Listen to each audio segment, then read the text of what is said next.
আজকের ভিডিওতে আমরা জানবো হোয়াট ইজ সিস্টেমেটিক্স। খুব সহজভাবে বলতে গেলে সিস্টেমেটিক্স হলো ট্যাক্সোনমি প্লাস ইভলিউশন।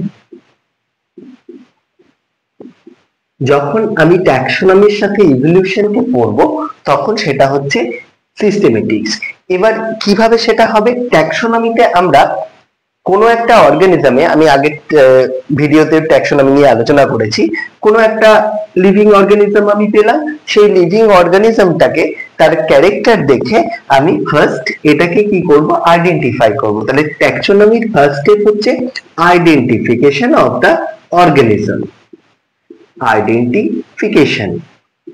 এবার যদি ওই আইডেন্টিফিকেশনের পরে যদি ওই অর্গানিজমটার অলরেডি সায়েন্টিফিক নেম থাকে তাহলে this is well and good, আর যদি না থাকে তাহলে ট্যাক্সোনমিস্টরা কি করে? রুলস অফ নোমেনক্লেচার অনুযায়ী এটার একটা, এই অর্গানিজমটার একটা নাম দেয়।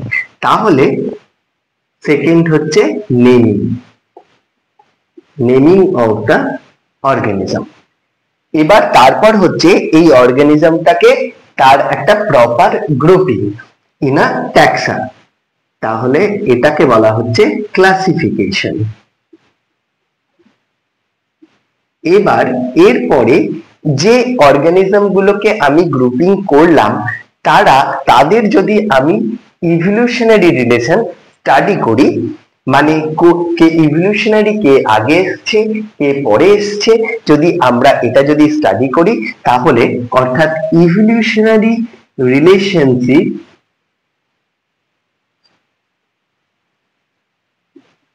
রিলেশনশিপ যদি আমরা স্টাডি করি ট্যাক্সোনমির সাথে ওই অর্গানিজম গুলোর, তখন আমি এটাকে বলবো একসাথে সিস্টেমেটিক্স। তো সিস্টেমেটিক্স টার্মটা এসেছে সিস্টেমা থেকে, ল্যাটিন ওয়ার্ড সিস্টেমা। এই সিস্টেমা কথার মানে হচ্ছে অ্যারেঞ্জমেন্ট অফ দা অর্গানিজম। এবার এই সিস্টেমা টার্মটাই ইউজ করেছিলেন লিনিয়াস।